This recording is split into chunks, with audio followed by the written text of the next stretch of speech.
Good morning, everybody. Welcome to Wednesday. Today we're going to review adding fractions with like and unlike denominators. I know we did this before March break, but it's been about 3 weeks since we visited it. So I'd like to take a look at it again. And I know a bunch of you were having trouble with some of the problem solving I sent in the previous weeks for those of you who wanted to stay busy.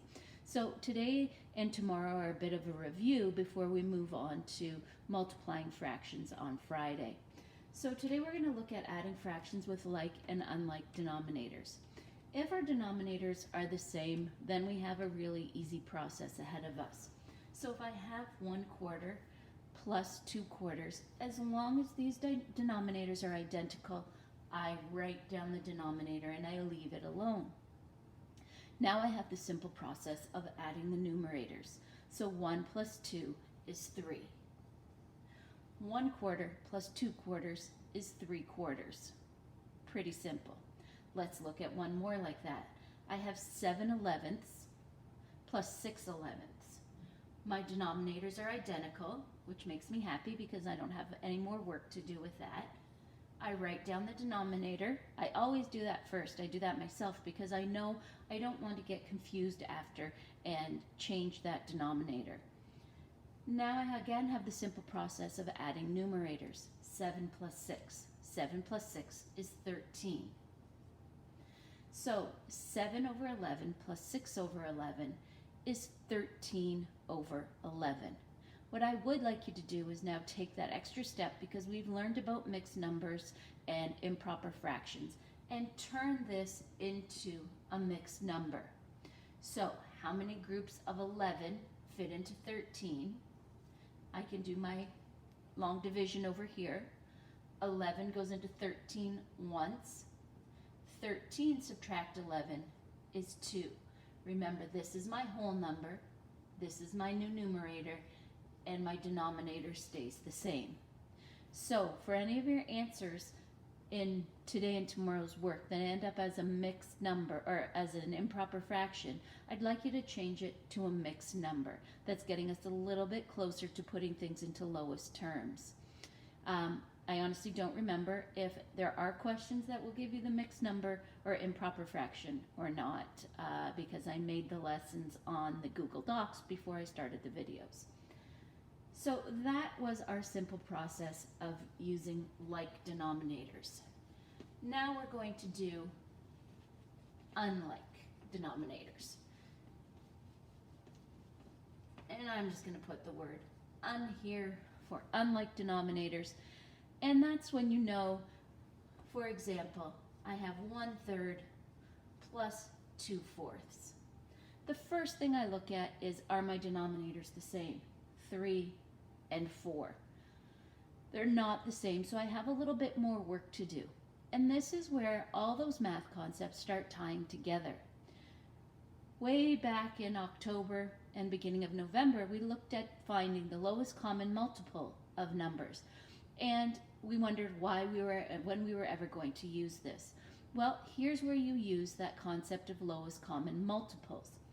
I have the 3, and my multiples of 3 are 3, 6, 9, 12, 15, 18.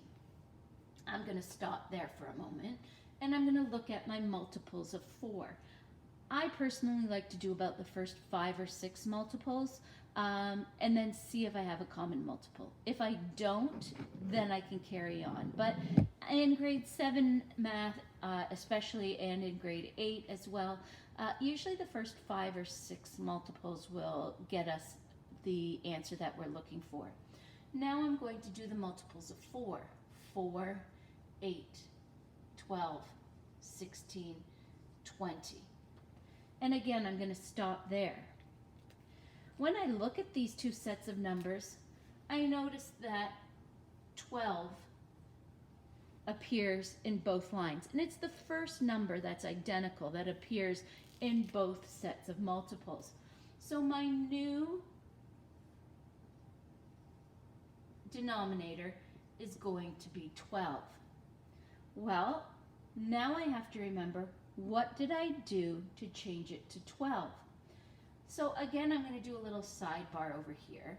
And I said that 3 times 4 was 12, and I said that 4 times 3 was 12. Doing it this way helps me remember what I multiplied by. So in fractions, the rule is whatever we do to the bottom, we do to the top. Well, if I multiplied 3 times 4, I'm going to multiply 1 times 4. Here, I have a numerator of 2, and what did I do to the 4? I multiplied it by 3. What I do to the bottom, I do to the top. 3 times 4 gives me 12. 1 times 4 gives me 4. 4 times 3 is 12. 2 times 3 is 6. Do I have a common denominator now? Yes, my common denominator is 12. It doesn't matter if you mess this up and you end up going up to a digit like 24. The only difference will be at the end of the unit, like I said, when we put things into lowest terms. So if you mess up over here, as long as you have a proper common factor or a common multiple, you're going to be okay. So now I can add the numerators, and I leave the denominator alone. Again, remember, I like to write that down first so I don't get confused. And then I do 4 plus 6, which is 10. So 1/3 plus 2/4 gives me 10/12. Let's try one more like that.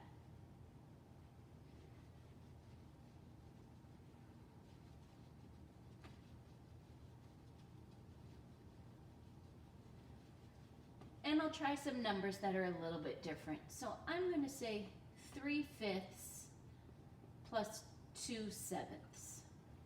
Don't really deal with sevens a lot when we're just looking at examples. So I just want to do the multiples of 7 to help us remember. It's going to be very useful at this point as well if you brought your math rule book home to flip to that chart at the beginning of the math rule book that has that multiplication table in it so you can easily write down the multiples.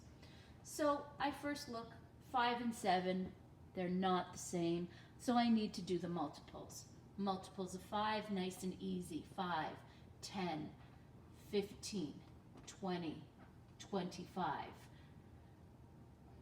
7, 14, 21, 28, 35. So I stop and I look. Do I have any multiples that are the same yet? And I don't. I'm going to continue my 5s on a little bit further and see if I have anything that matches up with the 7s. 25, 30, 35. Oh, I made it. I have 35 and 35. That is my lowest common multiple. 35 and 35. So I can say that the lowest common multiple of 5 and 7 is 35. Again, I come over here and I say that 5 times 7 gave me 35. So I'm going to do 3 times 7 on the top. Plus 7 times 5 gave me 35. And if you're not sure where I'm getting these numbers from, it's just a simple method of counting. 7 times 1, 2, 3, 4, 5. 7 times 5 is 35. 5 is 1, 2, 3, 4, 5, 6, 7. So 5 times 7 gave me 35. And I'm writing it this way because whatever I do to the bottom, I have to do to the top. It's like having a balanced scale. If I change what I'm doing from the bottom to the top, I've changed the question and I've made an error. So this keeps me in balance. Now here, what did I do to the bottom? I do to the top. 7 times 3 is 21 over 35. 2 times 5 is 10 over 35.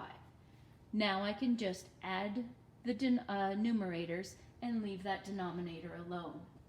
Write down my denominator. 21 plus 10 is 31.